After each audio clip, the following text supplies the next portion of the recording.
with beers. That's the Kinetic Shepherd Shop. Yo, what's up, everyone?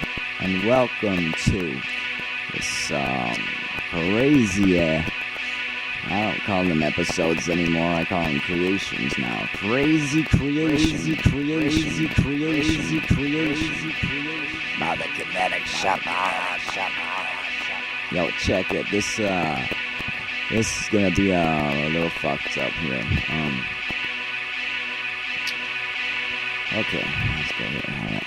So today it's gonna be I'm gonna call it Secrets and Sorcery Revealed.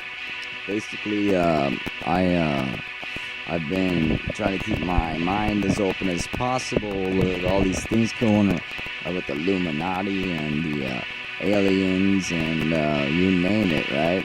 So this episode, no, fuck that, creation by the Kinetic Shepherd, is all about mind-altering codes, the Illuminati, and of course, last but not least, subliminal messages put in movies. Yes, that's right. So stay tuned and be warned. This is the Kinetic Shepherd Show, rated R. Rated R for restricted. Alright, I don't even think anyone under 16 years old is going to understand it anyways. So, this is the Kinetic Shepherd Show.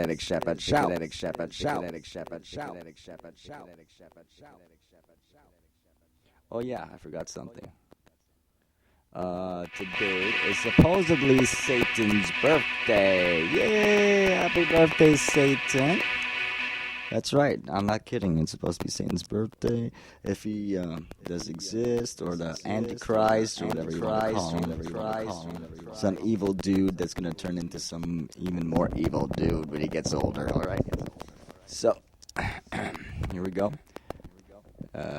Here's a little, and I trust me, I don't even believe in Satan, so don't take this the wrong way. I'm going to sing a little happy birthday song to Satan today.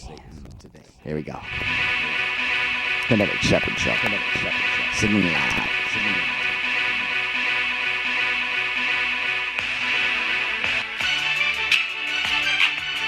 Here we go.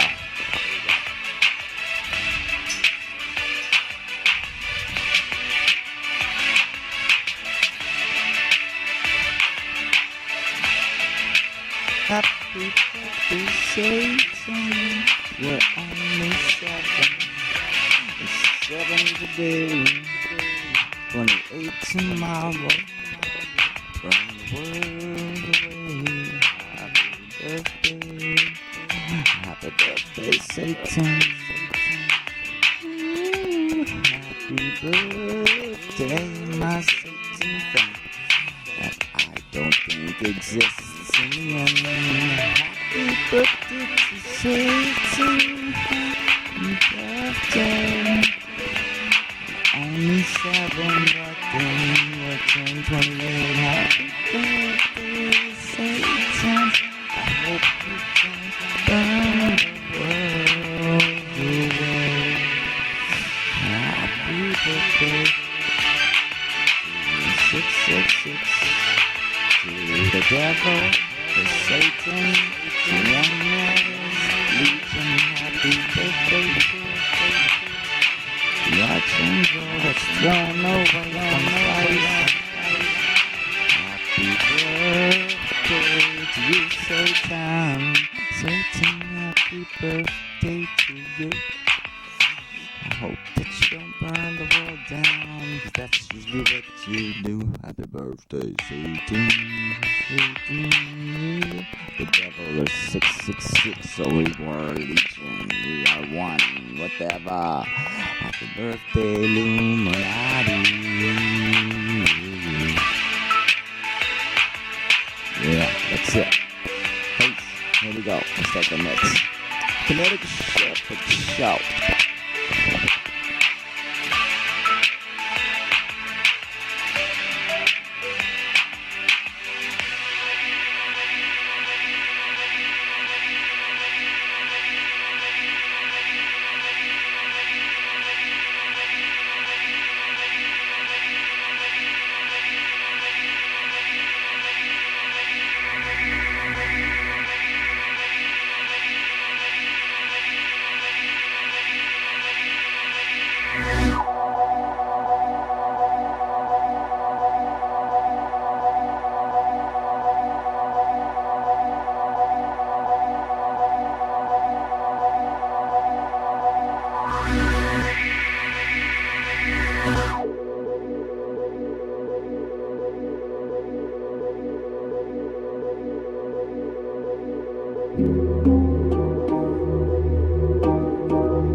To suit their own designs.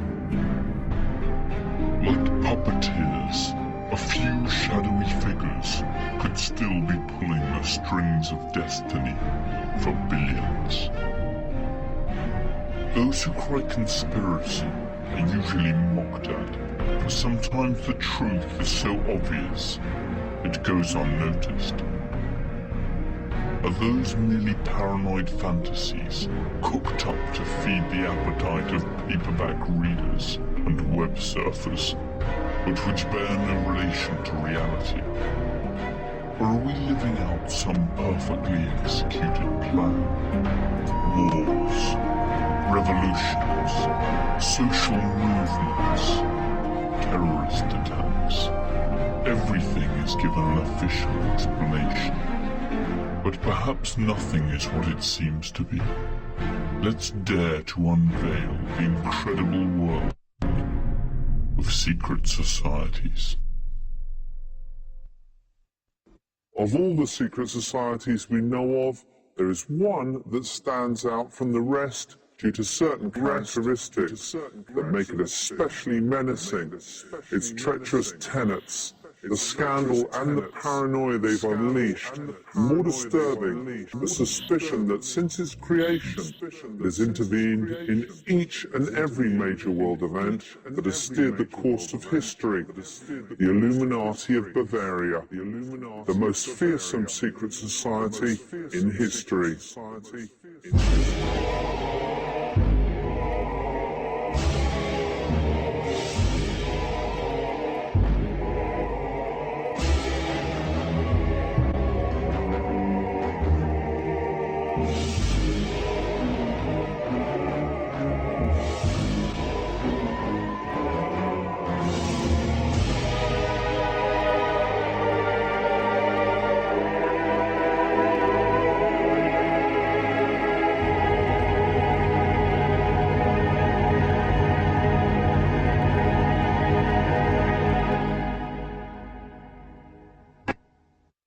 More than 200 years ago, here in Germany, years ago, in what used to be the independent electorate of Bavaria, a secret society was formed whose objective simply spelled world domination. Its strategy to abolish all religions and governments in order to take control of humanity under a unified state, with no countries, no borders, and under the command of a single leader. Its name? The Illuminati of Bavaria. Perhaps you've never heard of them, or perhaps you have, and are familiar with some of the theories that blame them for all the bad things that have befallen us. Theories that intertwine verifiable facts with delirious conspiracy theories that run the gamut from the United States to aliens, but have a common thread in the founding tenet of the Illuminati, the creation of a new world order. And perhaps, and only perhaps, that great jumble of information and disinformation that today pervades the media is also part of a broader, sinister plan. The Order of the Illuminati was officially prescribed more than 200 years ago.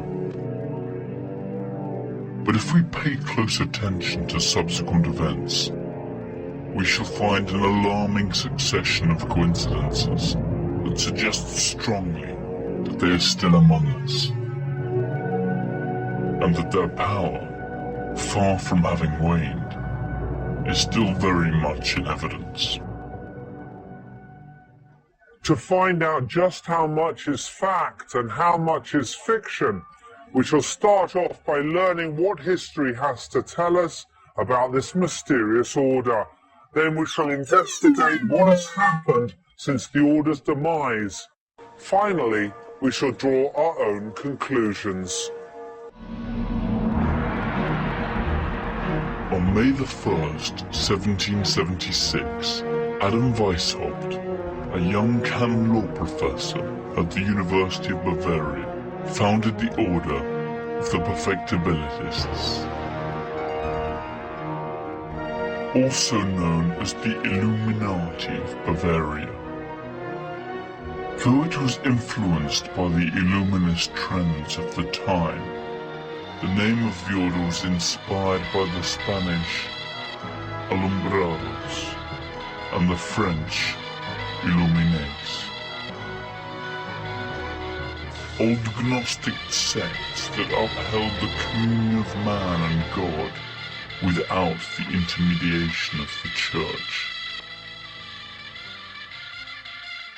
Initially, the stated objectives of the Illuminati seemed entirely harmless and philanthropic.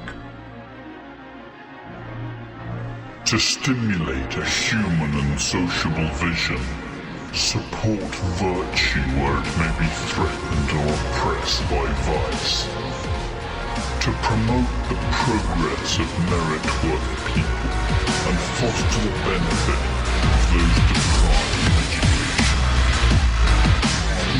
Adam Weishaupt.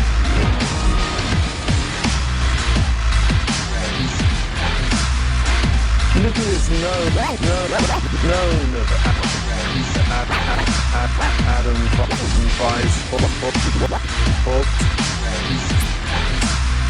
but he was undoubtedly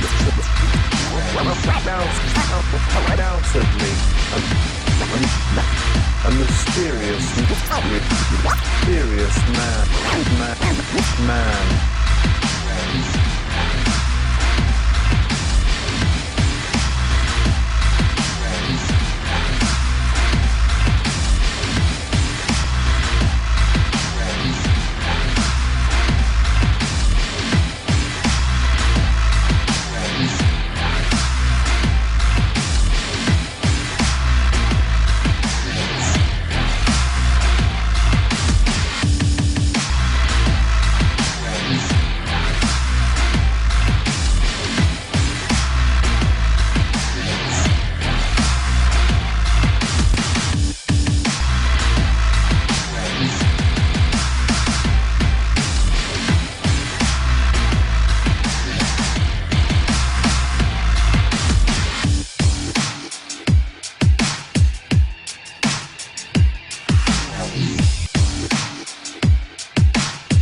Even his name it's given rise to speculation.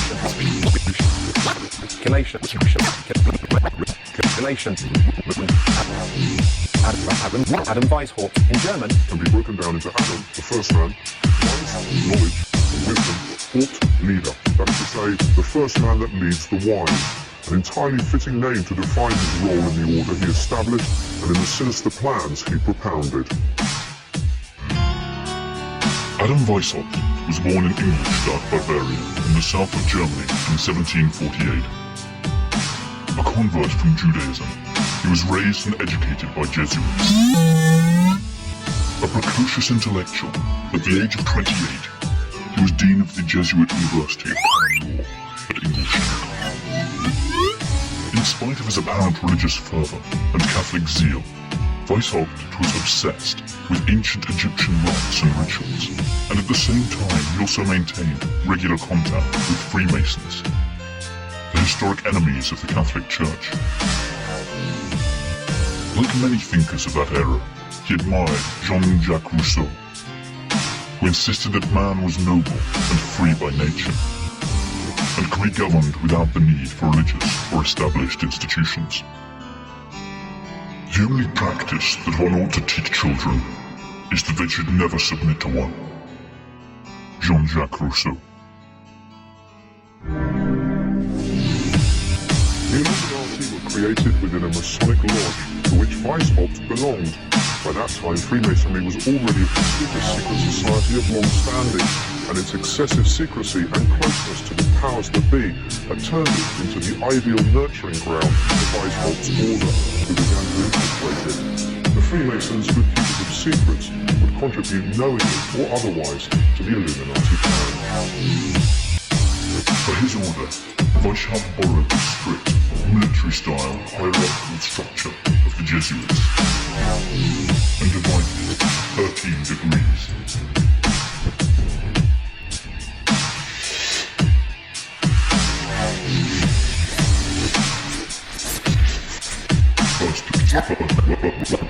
First level, nursery, preparation, novice, Minerval, Illuminatus minor. Second level, Freemasonry, subdivided into 2 orders: Symbolic Apprentice, Fellow of the Craft, Master Freemason, and Scottish, Illuminatus Major, and Illuminatus Dirigens. Third level, Mysteries, subdivided into 2 orders: Lesser Mysteries, Priest and Regent, and Greater Mysteries, Magus, Rex, and King Areopagus.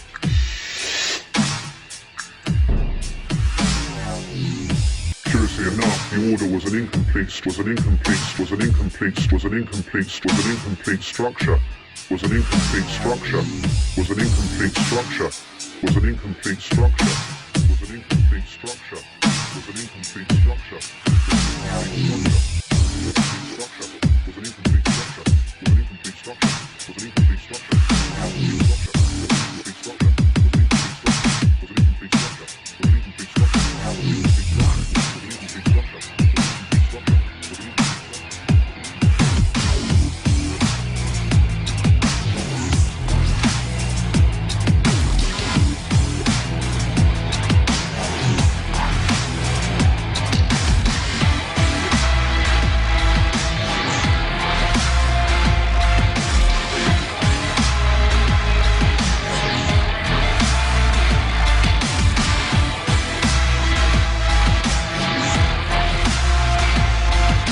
or aeropoditis.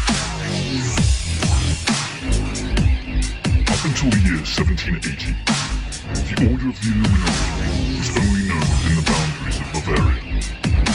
With the inclusion of Baronini, the enthusiastic Freemasons, new recruits flooded in. New academies for the nobles were established and strict codes for secrecy enforced. The novices, or Minervals, did not know anyone in the order other than their instructor. If, after 3 years as Minervals, they were chosen to continue their training, they went on to become Illuminatus Minor, and were permitted to know a little more about the real objectives of the order. Weishaupt designed for his order a complex system of codes and aliases that seemed to pre-announce a strategy that would allow them to continue working underground sometime in the future. The Illuminati became a true secret society within another, that is, within Freemasonry itself. It soon became clear that the true objectives of Weishaupt and his Illuminati went far beyond simple altruism.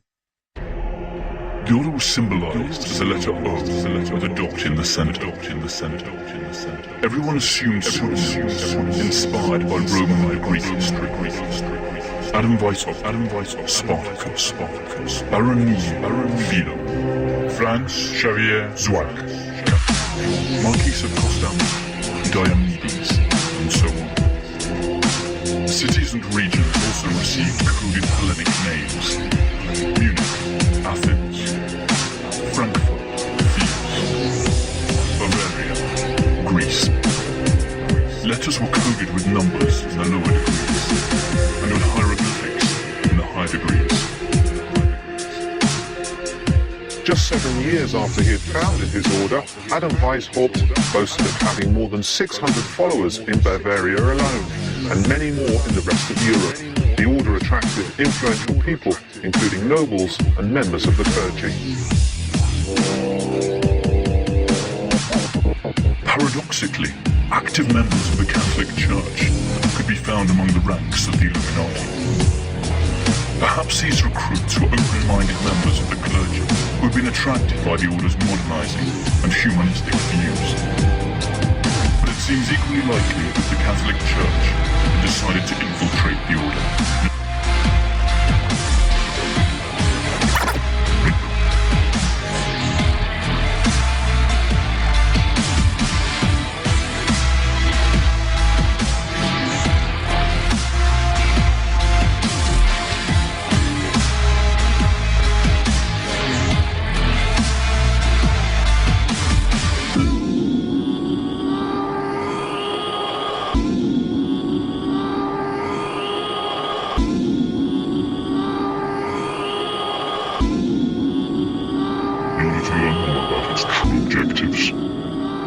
If this were the case, the results were soon plain to see. The order of the Illuminati spread across Europe like wildfire, and soon the powers that be, the Catholic Church and Freemasonry itself, tried to put a limit to its expansion. Adam Weishaupt went into exile and worked underground. His secret files exposed and his true motives discovered. But the Brotherhood had already dispersed, and all its branches were prepared to act anonymously, and anonymously.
of secrecy.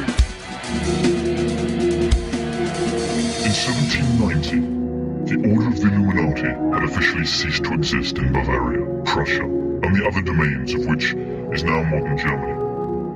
But perhaps their disappearance was little more than a charade. After all, a secret society is born to act in the shadows, and when it is discovered, it must die in order to go on living. The Order itself could perish, but not its objectives.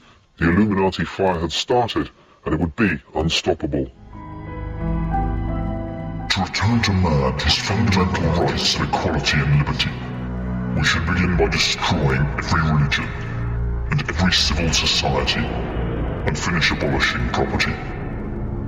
Adam Weishaupt.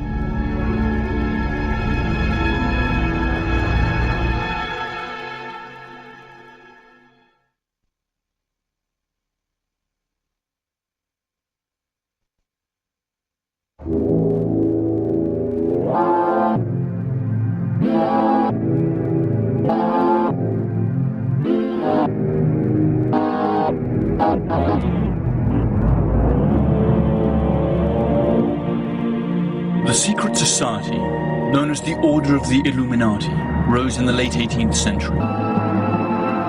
It was not the first secret society, and it would not be the last.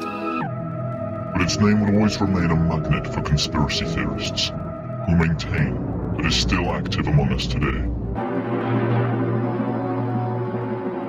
5 years after the Order of the Illuminati was created, Baron Adolf Knigge joined its ranks.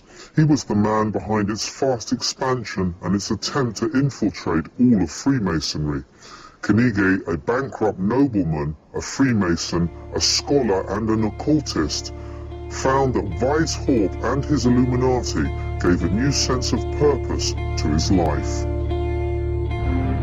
Knigge joined the Order and worked for the Illuminati cause with fervour and conviction.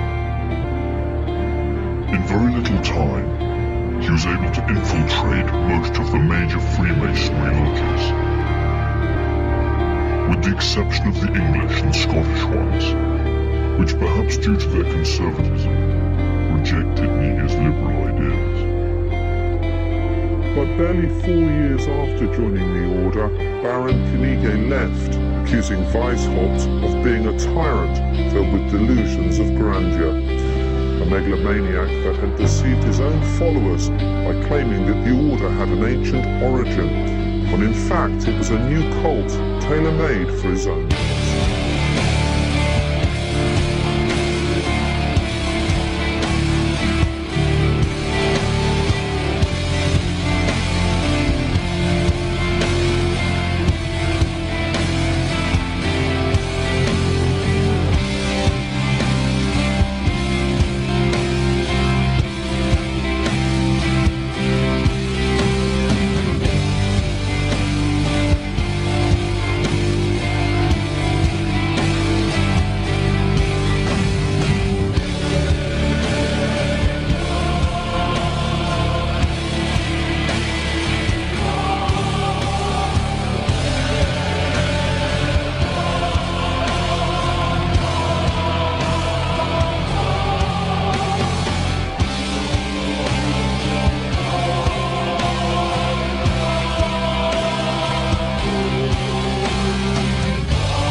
Hope everyone's enjoying this mix.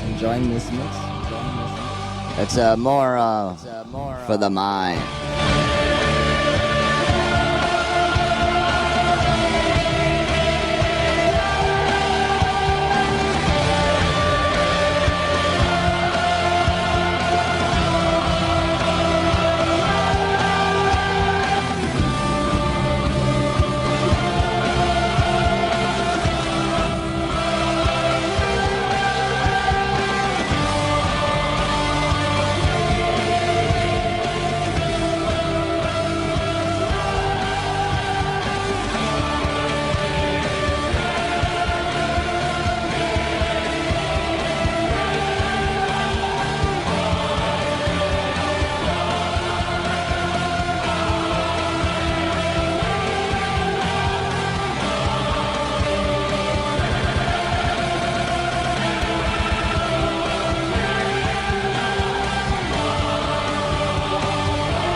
also had the capacity to achieve them.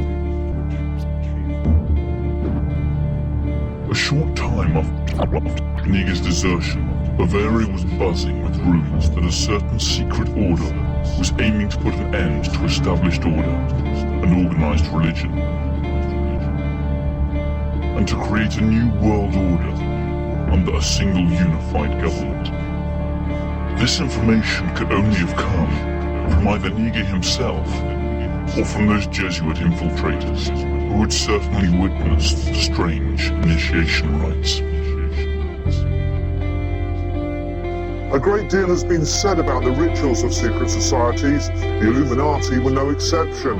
Perhaps the Jesuits who witnessed them decided it was time to act up. As a result of their testimony, the Catholic Church forced the Elector of Bavaria to ban the order. There were 3 rooms.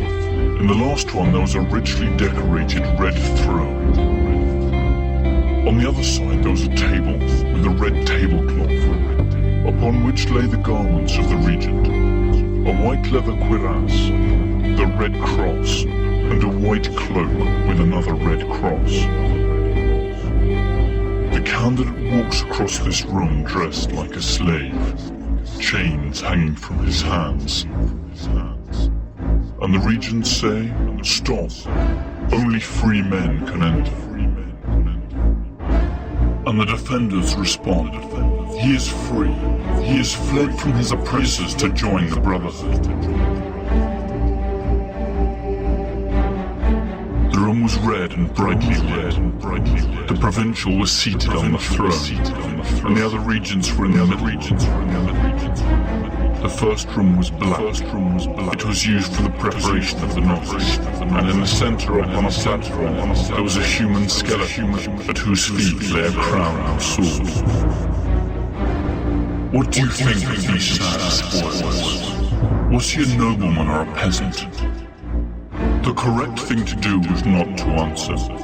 The candidate received the explanation. The human condition is the only thing that matters. After that, the candidate took the oath. From a distance, these rituals seem to be rather naive, and Weishaupt's objectives unobtainable, even risible. But if we continue to analyze the historical events that followed, our laughter might turn to a horrible grimace.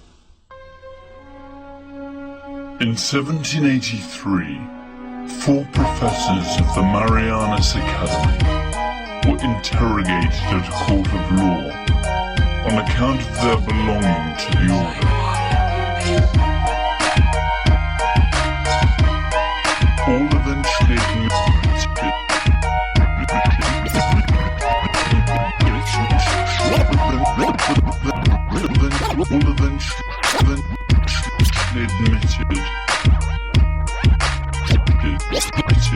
that the Illuminati abjured Christianity, defended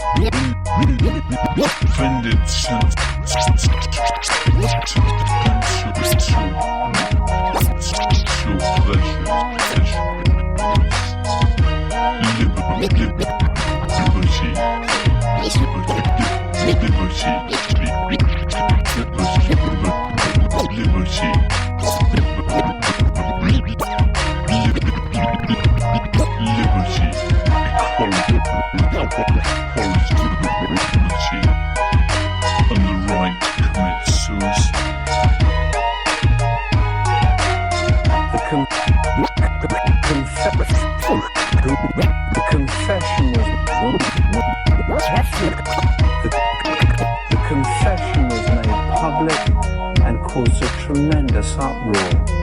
How much had the heretics infiltrated the society? What was the reach of their plans for world domination?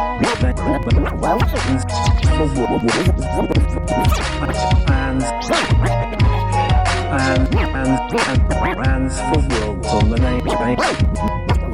World domination. Who really were these enemies? Enemies of church and state.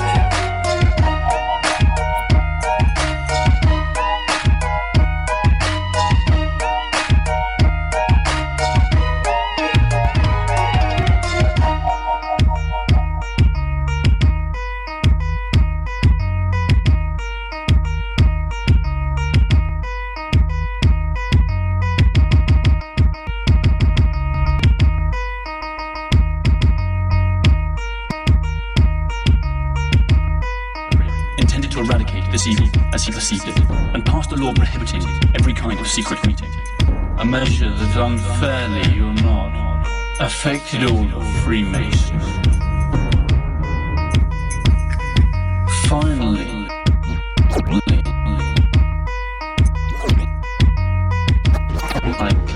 their belonging to the order.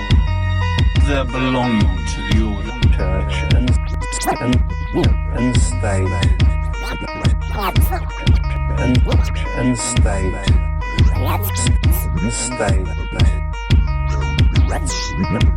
Church and state. State. The electro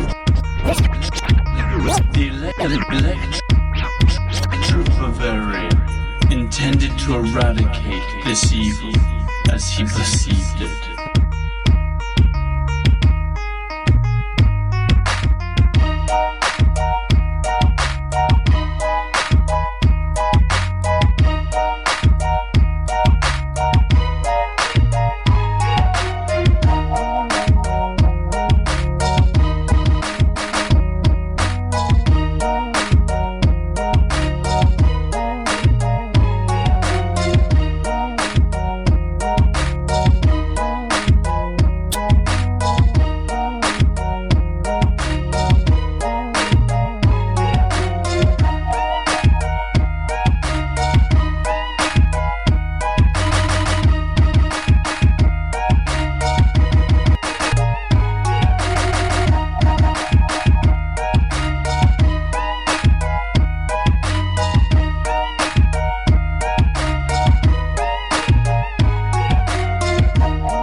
Together with confidential information about his order's most important members. His plans for world domination. And the abolition of the state, religion and private property, all penned in his very own handwriting, had come to light. Thus began the Illuminati panic, never to end. The episode of the lightning-struck rider sealed the fate for the Illuminati. Their world seemed to be coming to an end, but the facts that followed showed that in spite of these setbacks, Weishaupt's influence remained in full force and made him practically untouchable.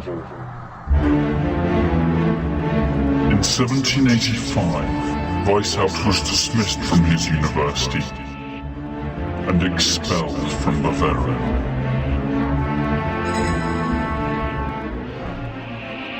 Amazingly, instead of sending him to prison, the authorities offered him a compensation payment of 800 florins per year, which he rejected.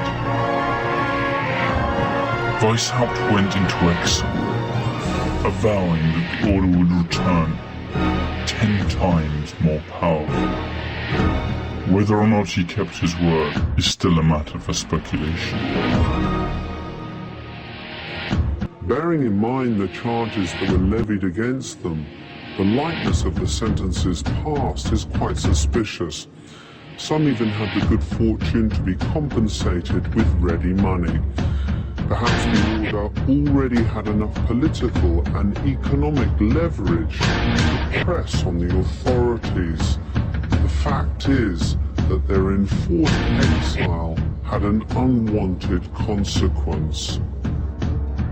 The dispersion of the Illuminati to the four corners of the globe. Adam Weishaupt found a safe haven in Regensburg, where he published a pamphlet in which he clarified the charitable principles of the order.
Luxurious and peaceful exile strikes as a suspiciously serene end for the leading conspirator of his time.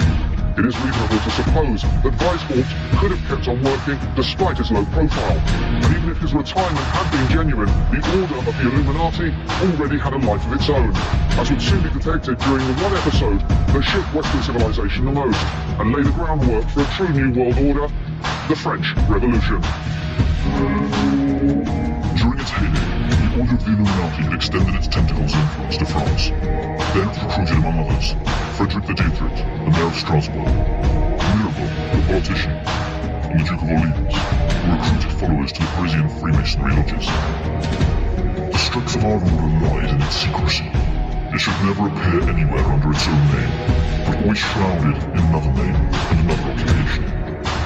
Adam Weishaupt. The connection between the Illuminati and the Jacobins during the French Revolution in 1789 was denounced by one of the order's most fervent detractors, Albert Augustin Barrois. Likewise, the Scottish Freemason, author John Robison, devoted a long chapter of his work to what he regarded as the Illuminati's influence in the Revolution. Robison maintained that Weishaupt and the Club of the Illuminati, together with the Club of the Jacobins, controlled the National Assembly, controlled the National Assembly, controlled the National Assembly, controlled the National Assembly, controlled the National Assembly, controlled the National Assembly, controlled the National Assembly, controlled the National Assembly, controlled the National Assembly, controlled the National Assembly, controlled the National Assembly.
One The Illuminati acted in good faith.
Its apparent dissolution in 1790, the Order of the Illuminati boasted members in all the important European cities. The Catholic Church's attempt to root out and destroy the Order, and the political persecution of its most important leaders had precisely the opposite effect of what was intended. The Illuminati were scattered to the four winds, and in the shadows they moved like fish in water. Even after the apparent dismissal of the Order, there were many who doubted that they had really ceased to operate. Their infiltration had been so widespread that every Freemason could now be suspected of being an undercover Illuminati. So the whole of Freemasonry was proscribed, and there was more to come. The Order's reputation quickly spread to the New World. Books by Abbot Augustine Barruel and John Robison alerting the world to the imminent Illuminati peril were published in the recently founded United States, generating panic among their readers. The paranoia had crossed the Atlantic.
Yo, yo, yo, yo, yo.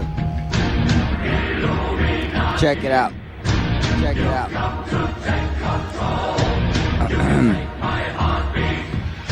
I am going to do the binary mix after this one because it's fucking mind altering. So you have to be careful, and whoever wants to listen and try it out,